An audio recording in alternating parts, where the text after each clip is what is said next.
अभी फिलहाल Pakistan Afghanistan relations, how do you see this देखिए, ये जो आप सिचुएशन? सवाल आपका ना एक जनरल सवाल है। हम्म। आप मुझसे स्पेसिफिक पूछें कि आपके दिमाग पे या आपके दिल पे क्या है अफगानिस्तान के हवाले से जो आपको समझ नहीं आ रहा, या पूरी जनरेशन है ना।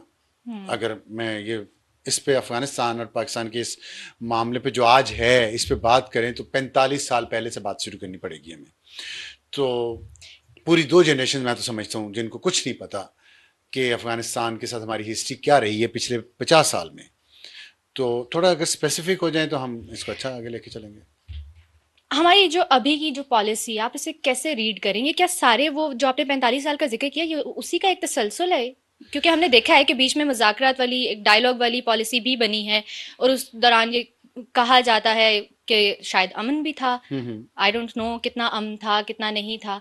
तो क्या कुछ खराबी हुई है उस पॉलिसी के अंदर, या ये नहीं, देखिए, ये एक तसलसल ही हमारी है? हमारी पॉलिसी जो अफगानिस्तान की तरफ है ना, वो काफ़ी कंफ्यूज्ड है और बदलती रही है। और ये हमारे इस पूरे खत्ते का ये मसला है। ये सिर्फ पाकिस्तान का मसला नहीं है, अफगानिस्तान का भी यही मसला है। अगर हम हिस्ट्री में जाएंगे तो अफगानिस्तान दुनिया का वाहिद मुल्क था, वाहिद मुल्क, the only country in the world जिसने पाकिस्तान को तस्लीम नहीं किया। जब पाकिस्तान बना है ना 1947 में, तो एक मुल्क दुनिया में जिसने तस्लीम नहीं किया पाकिस्तान को, वो अफगानिस्तान था। उससे पहले भी हिस्ट्री हमारी अच्छी नहीं रही कोई इतनी। खैर, लेकिन एक मुस्लिम मुल्क है, हम भी मुसलमान मुल्क हैं, तो पाकिस्तान बना ही इस्लाम के नाम पे था। तो एक ऑटोमेटिक या नेचुरल अलायंस पाकिस्तान का अफगानिस्तान से, ईरान से होना चाहिए, दोनों मुसलमान ममालिक हैं। लेकिन समहाउ हमारी माजी की पॉलिसीज़ की वजह से वो अच्छे ताल्लुकात नहीं बन सके। और फिर एक बड़ा मसला जो पाकिस्तान और अफगानिस्तान के दरमियान है ना, वो ड्यूरेंट लाइन का है।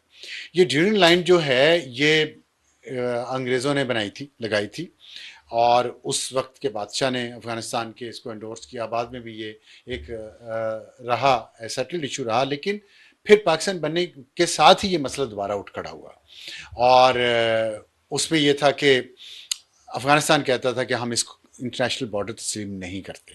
अब ये जो एक नया उनका पॉइंट था ना, उसके साथ अगर आप पिछली सदी में जाएं तो 1917 में जो रशिया का जो रेड रेवोल्यूशन आप कह लें उसे, जो सोशलिज्म कम्युनिज्म शुरू हुआ रशिया से, उसने सेंट्रल एशियन रिपब्लिक को सबको ले लिया। और बॉर्डरिंग अफगानिस्तान जो यूएसएसआर था, United states of Soviet Russia, अब तो सिर्फ रशिया ना, तो वो अफगानिस्तान तक थी उनकी बॉर्डर। तो अफगानिस्तान पे बहुत इन्फ्लुएंस आया कम्युनिज्म का।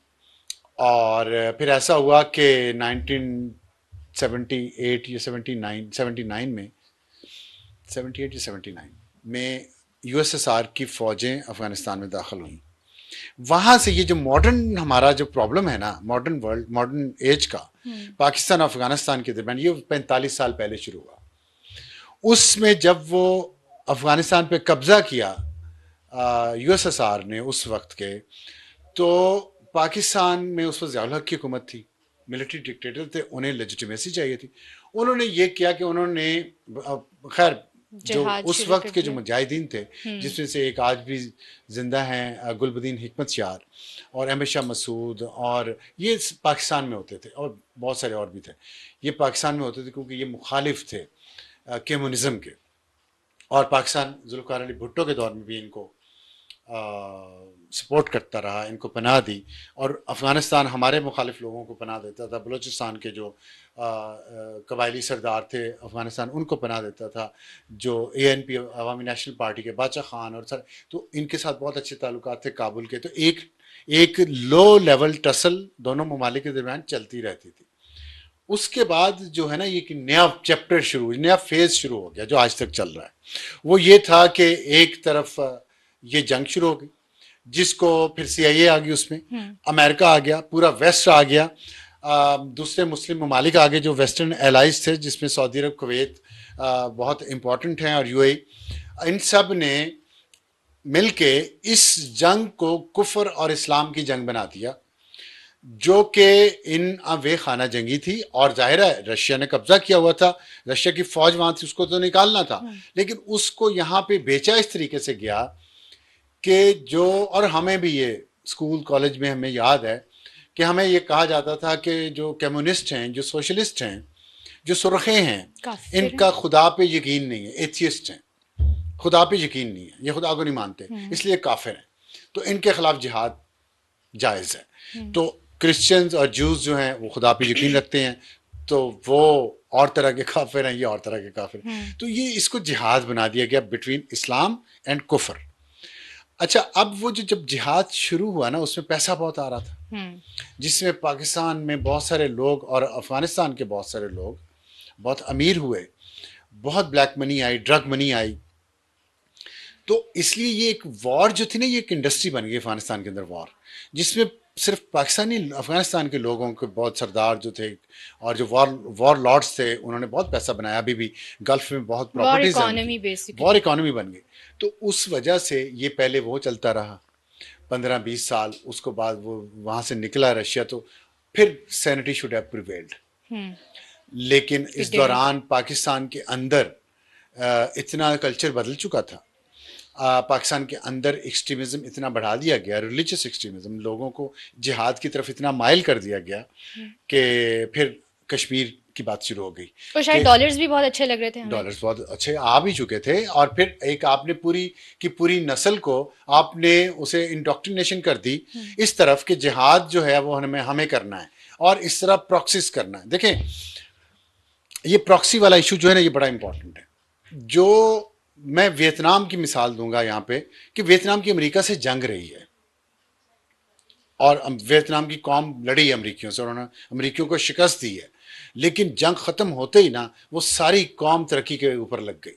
आज वियतनाम की इकोनॉमी दुनिया की मजबूत तरीन इकोनॉमीज में से है। उसके फॉरेन एक्सचेंज रिजर्व जो है ना, वो 600 से 700 बिलियन डॉलर से भी ज़्यादा हैं, और वो हमसे छोटा मुल्क है।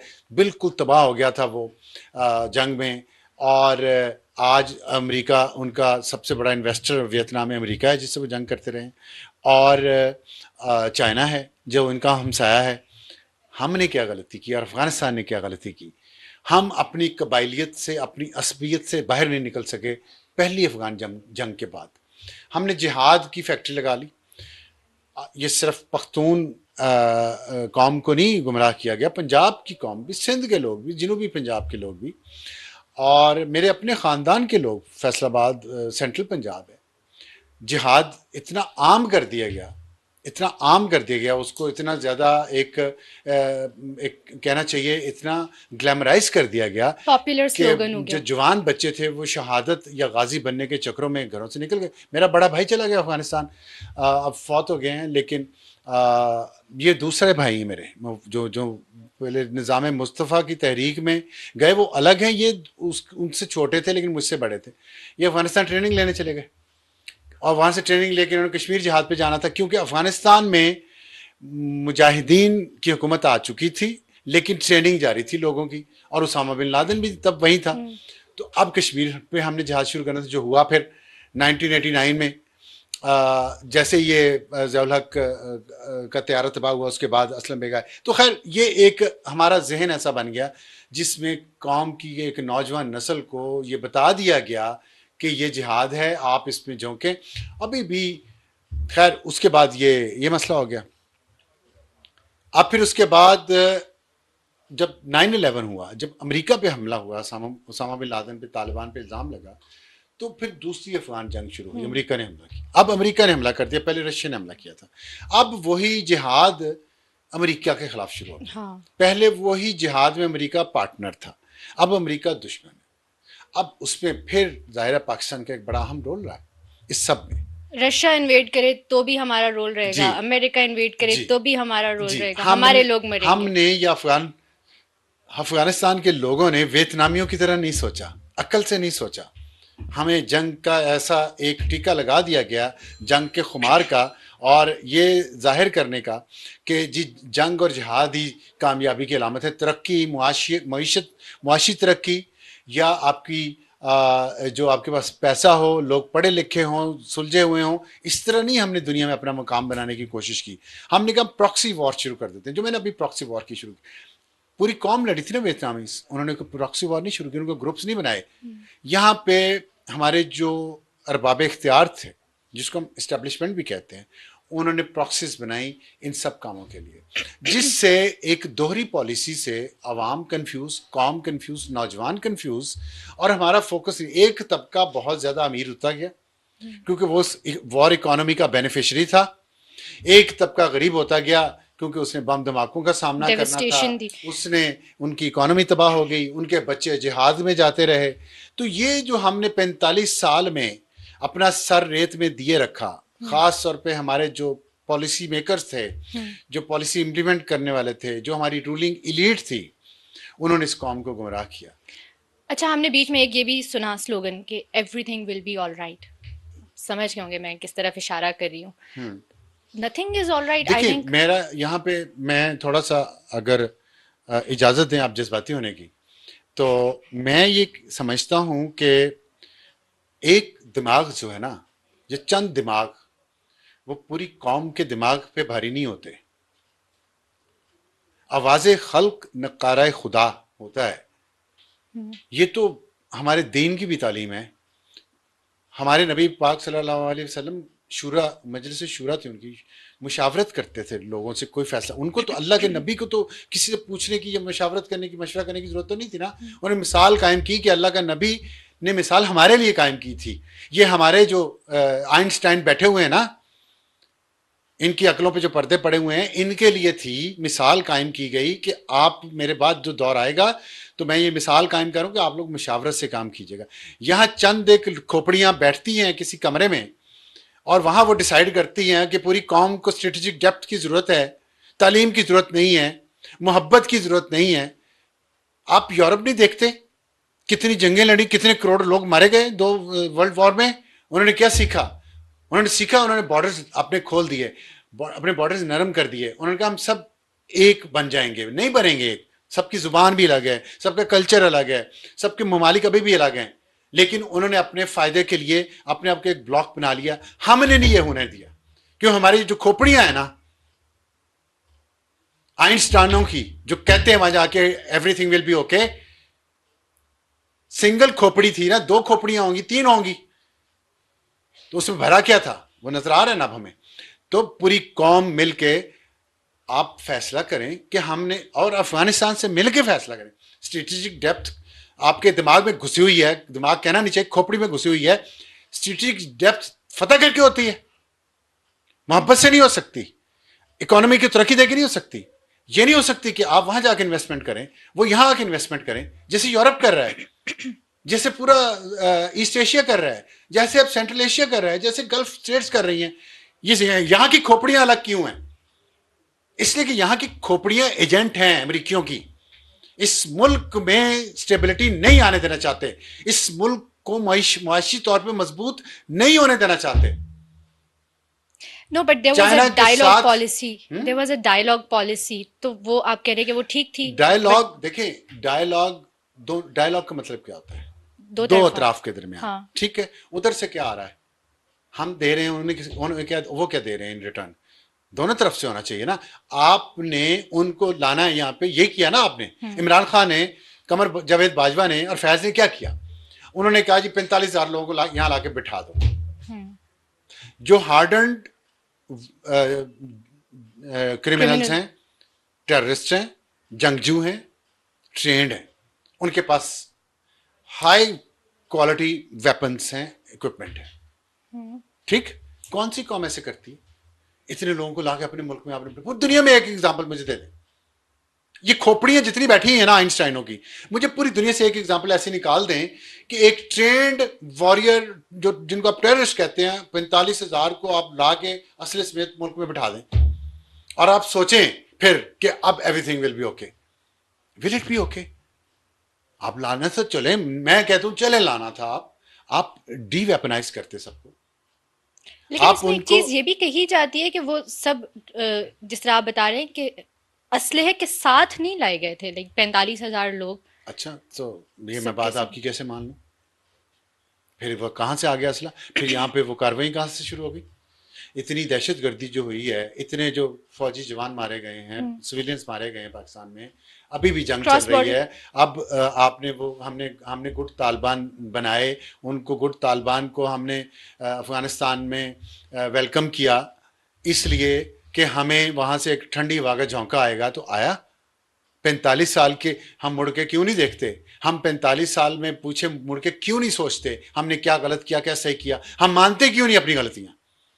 जब तक मानेंगे नहीं अपनी गलतियां, तस्लीम नहीं करेंगे, हम बेहतरी का रास्ता निकाल ही नहीं सकते। ये जो जो ढिठाई है ना खोपड़ियों की। अब मसला क्या है, देखिए मैं थोड़ी सी बात खुल के करना चाहता हूं। अब मसला ये है कि जो पाकिस्तान में एक कुछ चेंजेस आई हैं ना, आप लोगों ने शायद ना माने, आप लोगों से मुराद है एक मुखालिफ यहाँ तो इस वक्त पाकिस्तान में जो तब्दीली आई है ना, कैंप्स। सिविल तो नहीं मैं कहना चाहूँगा, मिलिट्री लीडरशिप में, वो शायद उस पर अमेरिका का कॉन्सर्न नहीं था और यूके का, जो कि पहले हमेशा रहा है। जनरल हमीद गुल ने कहा है टीवी पे कि अमेरिका की मर्जी के बगैर पाकिस्तान का आर्मी चीफ नहीं कोई बन सकता। ये हमीद गुल ने कहा, मैंने नहीं कहा। हाँ, तो फिर ठीक है, वो अभी खुद भी कैसे हो अमेरिका के सकता है? खैर काफी करीब थे पहले, फिर बाद में फिर अभी ये मुखालिफ कैसे हो हो गए। सकता है? तो हो गया ना, अच्छा। हो गया ना, ये बात ना तस्लीम करें आप। और मसला क्या है इस वक्त कि ये हो गया, इसलिए सब कुछ चल रहा है। आप मुझे बताएं, इतना असला अमेरिका को छोड़ के अफगानिस्तान में जाने की क्या तुक थी? जब अमेरिका अफगानिस्तान से निकला है, हमारे साथ, हम साथ ही थे ना उसके। ये हमारे जो लोग हैं, जनरल बाजवा को आपके ख्याल में 21 तोपों की इस्लामी पेंटागन में क्यों दी गई थी? सिर्फ कश्मीर बेचने पे दी गई थी। जब अफगानिस्तान से अमेरिका निकला है, इतना असला पीछे क्यों छोड़ के गया? वो खोपड़ी फैज की और कमर जावेद बाजवा की खोपड़ी में ये बात नहीं आई? इमरान बिकॉज खान वो की खोपड़ी में ये बात नहीं आई कि अमेरिका जा रहा है अफगानिस्तान से इतना लेटेस्ट वेपन्स, इतना ज्यादा छोड़ के जा रहा है, और आप बैठे हैं आराम से और आप ये सब देख रहे हैं और आप होने दे रहे हैं, और फिर आप हमें यकीन दिला रहे हैं कि इट विल बी ओके। 45 साल से मेरी उम्र गुजर गई सारी ये सुनते कि it will be okay, it will be okay, it will be strategic depth.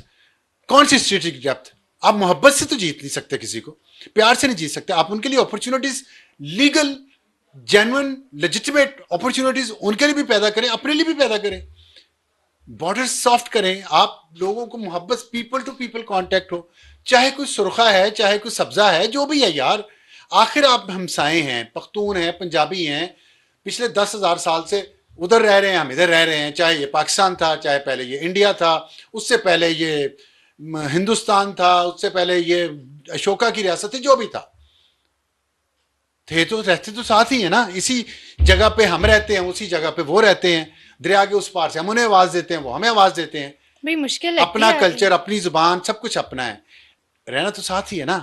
तो बॉर्डर्स का, इंटरनेशनल बॉर्डर का मतलब ये है कि दीवारें इतनी ऊंची कर दें कि तोपें सिर्फ या हवाई जहाज ऊपर से गुजर सके। तो अब जो हमने कांटे बोए ना हमारे पहले वालों ने, अब मसला ये है कि वो काटने पड़ रहे हैं मौजूदा लोगों को। और उसमें एक पीटीआई ने अपना सियासी गंद मुल्क में डाला हुआ है। यकसुई से एक पॉलिसी नहीं चलने दी जा रही। ये जो कुर्रम में जो कुछ हो रहा है, या केपी में हो रहा है, इसमें केपी की हुकूमत क्यों जिम्मेदार नहीं है? मुझे बताएं।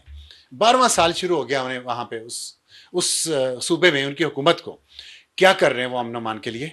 बताएं ना, क्या किया उन्होंने? क्यों हालात इतने खराब हो गए हैं वहां 12 साल में?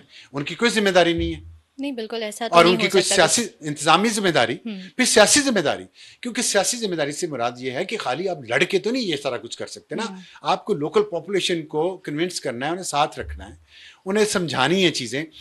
और ये देखें, ये एक लॉन्ग टर्म इशू है। जो आपने पंजाब की पॉपुलेशन को, यंग को, जितना उनको आपने एक्सट्रीमिज्म पे ले गए हैं, उनको वापस लाना, किस तरह लाना है, उसके लिए ये तरीका इख्तियार किया पाशा और जहीर ने। फिर मैं कहते हैं, आप लोग को मैं नाम बहुत लेता हूँ, मेरे दोस्त भी कहते हैं, लेकिन क्या करूं कि आपने एक देवबंदी फैक्टर पहले क्रिएट किया, उनको मिलिटराइज किया, उनको ट्रेन किया, फिर आपने वहाबियों और अहले हदीसों को किया। पिछले दिनों में गया हुआ था फैसलाबाद, फिर अपने कुछ रिश्तेदारों से मिल गया हूँ, खवातीन तक ट्रेंड है, खवातीन तक प्रोफेसर ट्रेंड हैं फाइटिंग के लिए।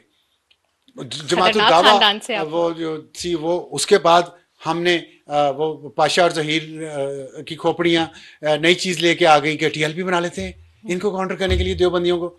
आपने एक पुरअमन सेक्ट था, आपने उसको भी मिलिटराइज कर दिया। ऐसे नहीं चीजें चलती। पार्लियामेंट में लाएं, लोगों से पूछें, लोगों की अकल से काम लें, चंद खोपड़ियां नहीं फैसला करेंगी। उसमें आप खल्के खुदा की आवाज सुने और सबको डीमिलिटराइज करें, डी वेपनाइज करें। हथियार सिर्फ स्टेट के पास होना चाहिए, लोगों के पास नहीं होना चाहिए। फिर ही हम तरक्की, फिर ही हम अमन तब होगा जब स्टेट के पास सिर्फ हथियार होगा और लोगों के पास नहीं होगा। अगर हर एक के पास हथियार है, हर बंदा अपनी रियासत बना लेगा। मेरा जिस हद तक मेरा हथियार काम करेगा, मैं वहां तक अपनी रियासत बना लूंगा। सद्दाम हुसैन का मुझसे ज्यादा बस चलेगा, वो मरी में अपनी रियासत बना लेगा बंदूकों समेत। तौसीफ का चलेगा, मेंशन कर दें कि तौसीफ, सद्दाम हुसैन की बात कर रहे हैं आप। सद्दाम हुसैन अपने कैमरामैन की बात करें, सही है। वो नहीं जो अल्लामा के पास चले गए। और तौसीफ का बस चलेगा, भिंडी में बना लेगा। तो ऐसे नहीं कौमें चलती। लेकिन हेट्रेड बहुत ज्यादा, एक्सट्रीमिज्म बहुत ज्यादा, आई डोंट नो कि ये जो कुछ आप बता रहे हैं ये किस हद तक मुमकिन मैंने भी आपको है। बताया इस पे पॉलिटिकल सियासी यकसुई होना, पॉलिटिकल कंसेंसस बहुत जरूरी है, जो पीटीआई नहीं होने दे रही। और मैं इसलिए अमेरिका पहले का रिलीजियस एलिमेंट, एक्सट्रीमिज्म थी, अब तो खैर पॉलिटिकल पोलराइजेशन भी इतनी ज्यादा जी है कि हम इकट्ठे किसी चीज के ऊपर हो जाएं, ये तो बहुत नामुमकिन सी बात नहीं, ये लगती है। नामुमकिन नामुमकिन नहीं है। ये उम्मीद ना छोड़ें, नामुमकिन कुछ भी नहीं होता। नीयत ठीक होनी चाहिए, मैं सिर्फ ये कह रहा हूं। सही है। क्योंकि हमारे यहाँ खोपड़ी आफ्टर खोपड़ी खत्म नहीं होती। अभी एग्जैक्टली exactly. अभी जैसे ही क्यादत अभी चेंज आपने होती है, कहा है ना, लीडरशिप चेंज होती है, पॉलिसी बदल जाती है। आपने कहा ना रिलीजियस इंटॉलरेंस थी, पॉलिटिकल एक्सट्रीमिज्म। इंटॉलरेंस, एक्सट्रीमिज्म हो गया। ये अभी आसिफ गफूर तभी रिटायर हुआ है ना 2 दिन पहले। उसने क्या किया इस कौम के साथ? ये जो पॉलिटिकल पोलराइजेशन है इस मुल्क में, उसमें उसका कितना कंट्रीब्यूशन है? आसिम सईद, आसिम सलीम बाजवा का, राहील शरीफ का, बाजवे इट्स का, कमिंग बैक फैज टू का। देम, अब तो वो मुझे, भुगत भी रहे हैं। तो ये जब भुगत नहीं देखें, फिर हम आगे नहीं बढ़ सकेंगे। यहाँ पे शायद एक लाइन ड्रॉ करनी पड़ेगी ना, और वो तभी आएगी जब आपको एक मैसेज आप पहले उससे पकड़ेंगे कि जो हमने पहले किया है, एक लेसन आप पकड़ेंगे कि जो किया है वो हम बैकफायर कर रहा है, अब वो वापस आ रहा है, तो फिर शायद आपके आंखें खुल ख्याल जाएं। में फौज ने लेसन नहीं पकड़ा? अपने ब्रिगेडियर को सजा दी है, अपने लेफ्टिनेंट जनरल को, डीजीआईएसए को, पाकिस्तान की तारीख में कभी नहीं हुआ, उसका कोर्ट मार्शल हो रहा है। और उसके साथ बहुत सारे लोग पकड़े गए हैं। मुझे बताएं जज कितने पकड़े गए हैं? ये जज, करप्ट जजेस, जिनके अब आगे बच्चे जज लगना शुरू हो गए हैं, इनमें से कौन पकड़ा है? किसका किसका एहतसाब हुआ है? किसी एक जज का एहतसाब एक का बता दें। इस्तीफे देके तो सारे भागे हैं, इस्तेसाब तो किसी का ठीक नहीं है, हुआ। वो एक अलग और टॉपिक है। जर्नलिस्टों का देख लें, वो एक अलग टॉपिक मीडिया है। हाउसेस का देख लें। वो मीडिया हाउसेस जिन्होंने इस मुल्क में फसाद फैलाने में सबसे अगली सफों में थे, उन मीडिया हाउसेस के मालिकान आज भी आजाद हैं। सही है, यू राइट, लेकिन मैंने शुरू में तो एक और टॉपिक ये भी रखा चीजें था। तकलीफ दे है ना। तो नहीं, ये बड़ा मैं अहम चाहती आपने हूँ उस चीजें, पे ठीक है बात उस पर भी करें कर लेते हैं, लेकिन ये आखिरी मैं बात करूंगा प्लीज। कि इस पे कंसेंसस पॉलिटिकल होना बहुत जरूरी है। पॉलिटिकल कंसेंसस होगा, मिनिमम कॉमन एजेंडा होगा, जिसमें ये होगा कि हमने मजहबी इंतहा पसंदी को काउंटर करना है, कौम को पुरअमन बनाना है, पढ़ाना है, लिखाना है, स्किल्स सिखानी है और तरक्की करनी है, मईशत बेहतर करनी है, अपनी भी, अफगानिस्तान की भी, इंडिया की भी, ईरान की भी। इस सारे खित्ते को आगे लेके चले, पीछे रह गया दुनिया में। सही है, ठीक है, दूसरे टॉपिक पे आते हैं, और वो है जो एक पॉलिटिकल डायलॉग हो रहा है मुल्क के अंदर, उसमें पीएमएलएन की तरफ से, पीटीआई का तो चलें जो भी है, वहां से बाहर से जो भी बैठ के जिस तरह की भी आवाज़ें लगा रहे होते हैं, लेकिन पीएमएलएन के अंदर भी इस वक्त हम देख रहे हैं कि ख्वाजा आसिफ थोड़ी हार्ड लाइन लिए हुए हैं, एग्रेसिव हैं, वो डायलॉग के उस तरीके से खुल के हक में बात नहीं कर रहे। ऐसा क्यों है? क्या दो कैंप्स हैं, डिवीजन है, क्लैरिटी नहीं है कि डायलॉग होना चाहिए या नहीं होना चाहिए? हाँ, 2 कैंप्स तो हैं, इसमें कोई शक नहीं है। अच्छा। और ख्वाजा साहब उस कैंप में है जो आजकल हुकूमत में है। तो हुकूमत में जो होता है, उसके हुकूमत के अपने मफादात होते हैं, और उसमें हो सकता है कि डायलॉग में कोई ऐसी सिचुएशन आए जहाँ पे कोई और किस्म का सेटअप, पॉलिटिकल सेटअप कायम हो गवर्नमेंट लेवल पे। एक वजह तो ये है।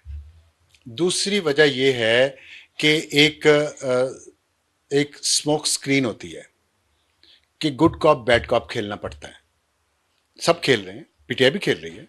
पीटीआई के जो आप बाहर बैठे हुए हैं लोग, और जिनका पाकिस्तान के साथ कोई मफाद नहीं है, सिवाय कि पाकिस्तान को वो गंदा करें और पाकिस्तान को कमज़ोर करें, पाकिस्तान के खिलाफ प्रोपेगेंडा करें, क्योंकि अमेरिका चाहता है कि पाकिस्तान चीन के बहुत करीब ना हो। ये कोई छुपी बात नहीं है। अमेरिका को बहुत मसला है इस बात से कि पाकिस्तान चीन के करीब होगा और गवादर की बंदरगाह जो है वो ऑपरेशनल हो जाएगी और फिर यहाँ खत्ते में तरक्की आएगी। पाकिस्तान को गरीब रखना, डिस्टेबलाइज रखना अमेरिका के लॉन्ग टर्म इंटरेस्ट में है। तो इस वजह से वो जो बैठे बाहर कर रहे हैं वो भी बैड कॉप खेल रहे हैं। तो यहाँ भी फिर उसका रिएक्शन तो आएगा। और ये बात कही जाएगी बार बार कि डायलॉग नहीं होना चाहिए। ये इससे जुड़ी हुई जो तीसरी वजह है ना, वो ये है कि मिसट्रस्ट है हर एक को हर एक पे। इस्टेब्लिशमेंट इमरान खान पे ट्रस्ट नहीं कर रही बिल्कुल, और करेगी भी नहीं, अच्छा, करेगी भी नहीं। तो फिर डायलॉग क्यों हो रहा है? बता दो, मैंने वो जो पहले हमने हाँ। बात की है ना, वो बात इस वक्त जो मिलिट्री की जो लीडरशिप है उसको समझ आई हुई है कि हमें सर्वाइवल मोड में जाना है। हम सर्वाइवल मोड में हैं इस वक्त। हम सर्वाइव नहीं कर पाएंगे अगर हमने ये चीज़ें हैंडल ना की प्रॉपरली। तो इसीलिए मैं अपना पर्सनल ग्रज मुझे साइड पे रखना चाहिए, आपको पर्सनल ग्रज साइड पे रखना चाहिए, इमरान खान को पर्सनल ग्रज साइड पे रखना चाहिए, नवाज शरीफ को पर्सनल ग्रज साइड पे रखना चाहिए जो वो रख रहा है। और वही दूसरा ग्रुप है जो आप कह रही हैं। नवाज शरीफ कह रहा है ठीक है मुज़ाकरात कर लें और मामला कुछ सेट होते हैं। नवाज शरीफ जब भी हुकूमत में आया उसने पुरअमन रहने को तरजीह दी है। आप देख लें 2013 में जब आया, इलेक्शन होते ही जीत के वो इमरान खान को हॉस्पिटल में उनकी आदत करने गया, वहाँ उनके खिलाफ नारे लगे, ये जवाब आया वहाँ से। फिर उसके बाद वजारत उज़्मा का हल्फ उठाने के बाद बनी गाला इमरान खान के घर पे गए ये बात करने के लिए कि हम इस मुल्क को आगे लेके चलें, अगले इलेक्शन में हम और बेहतर रूल्स कर लेते हैं, आपको शिकायत है वो दूर हो जाएंगी तो कर लेंगे। लेकिन इमरान खान साहब ने ये नहीं किया। उन्होंने अपना उसके साथ पाशा जहीर और सब राहिल शरीफ के साथ मिलकर नया काम शुरू कर दिया। खैर उसमें तारिक खान भी था उस वक्त का जनरल। तो ये जो चीज़ें ना ये फिर मुल्क को पीछे ले गई। अब जो ट्रस्ट है ना, ट्रस्ट डेफिसिट है तीनों तरफ में। हुकूमत भी इमरान खान पर ट्रस्ट नहीं कर रही। ये जो हुकूमत का ग्रुप है ना, जो हॉक्स का है इस वक्त, जो मुज़ाकरात की मुखालफत कर रहा है, वो कहते हैं इमरान खान पे ट्रस्ट नहीं किया जा सकता। लेकिन हुकूमत के अंदर ही, जिसमें नवाज शरीफ भी हैं और आसिफ अली जरदारी भी हैं बाय द वे, और मौलाना फजल रहमान भी हैं, जो ये समझते हैं कि ट्रस्ट करना चाहिए एक बार और इमरान खान पे। और इन चीज़ों को, वही बात उसके पीछे नवाज शरीफ और की वही फिलॉसफी है जो आसिफ जरदारी की भी है कि हुकूमत है, मुल्क मुश्किल में है, आगे ले जाना है, थोड़ा सा आपस में लड़ाई बंद होगी तो ये मुल्क आगे जाएगा। तो वो लड़ाई बंद कैसे होगी? बातचीत से होगी ना।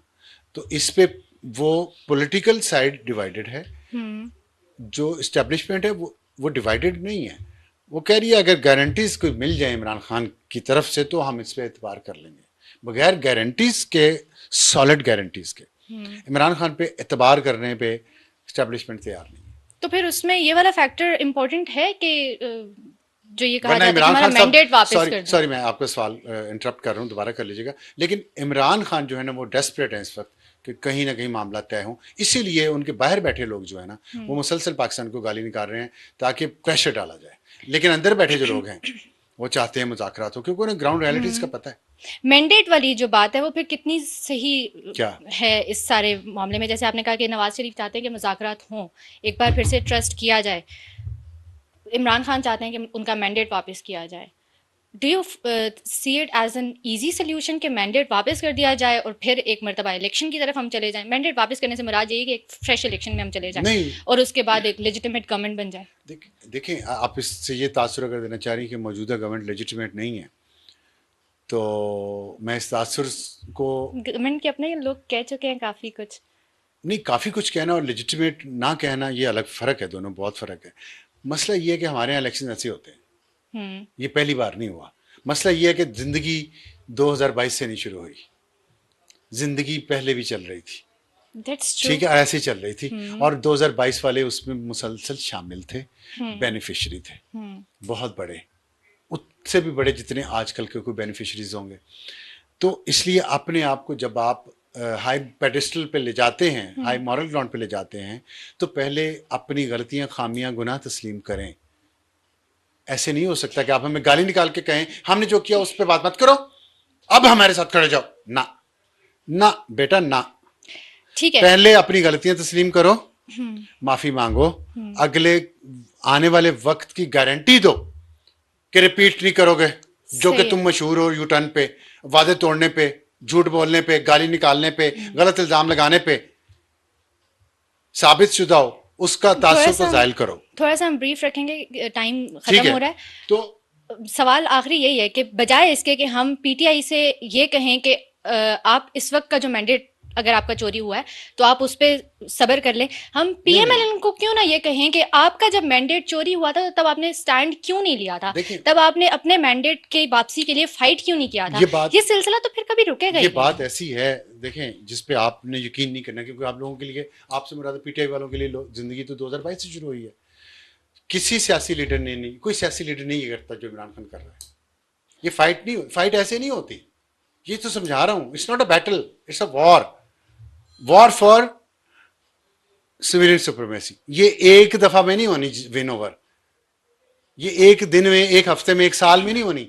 नवाज शरीफ ने क्यों नहीं किया? नवाज शरीफ ने इसलिए नहीं किया कि अगर नवाज शरीफ यही काम करता तो तब भी मुल्क में यही बेयकीनी की कैफियत होती जो इस वक्त है। उसने इमरान खान को फ्री हैंड दिया कि ठीक है तुम हुकूमत कर लो, झूठे मैंडेट पे तुम कर लो, मैं मुल्क को। ये होते हैं बड़ों वाली सोच। जो घर में बड़ा होता है ना, ये कुर्बानी देने वाला घर में होता है, वो देखता है कि ये चीज़ गलत है, लेकिन फिर भी वो पीछे उड़ के बैठ जाता है कि ठीक है यार, अगर आप लोगों ने अपनी मर्जी करनी है तो कर लें।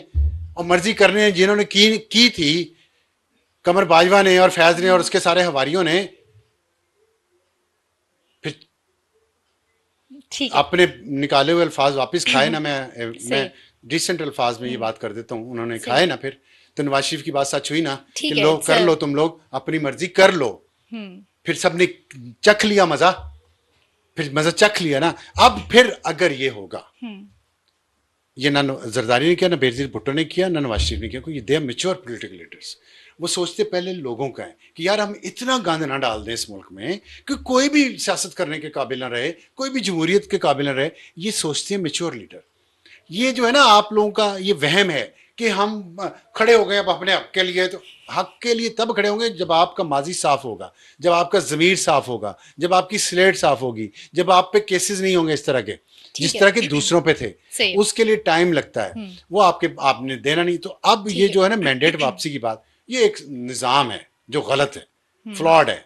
उसी निज़ाम के जरिए आप जाएं, उसमें ट्रिब्यूनल्स में, उसमें देखें। कासिम सूरी जो है डिप्टी स्पीकर, कितने साल रहा डिप्टी स्पीकर? हारा हुआ। हाँ, ठीक है। हारा हुआ था ना, इसी निजाम में रहा ना। तो अब वो उस वक्त नहीं याद आया इमरान खान को और उसके सपोर्टर्स को कि यार हम सिस्टम ठीक कर लें। नवाज शरीफ नहीं भी शोर मचा रहा तो बेइंसाफी का तो पता था ना सबको, तो किसी ने इंसाफ दिया। सही है। तो ये और फिर दूसरी बात है, 2017 में हमने जो ये पीटीआई ने जो गलती की है ना, उसके सपोर्टर्स ने नवाज शरीफ को जो गिराया है, जो हाइब्रिड निजाम आप लेके आए हैं, तो ये अब हाइब्रिड निजाम आपने स्टेम किया, स्टेम कर दिया आपने, मजबूत कर दिया। वो ऐसे नहीं टूटेगा, टूटेगा तो सब गिर जाएगा। स्लोली एंड ग्रेजुअली बातचीत से, पुरअमन तरीके से इस बहरान में से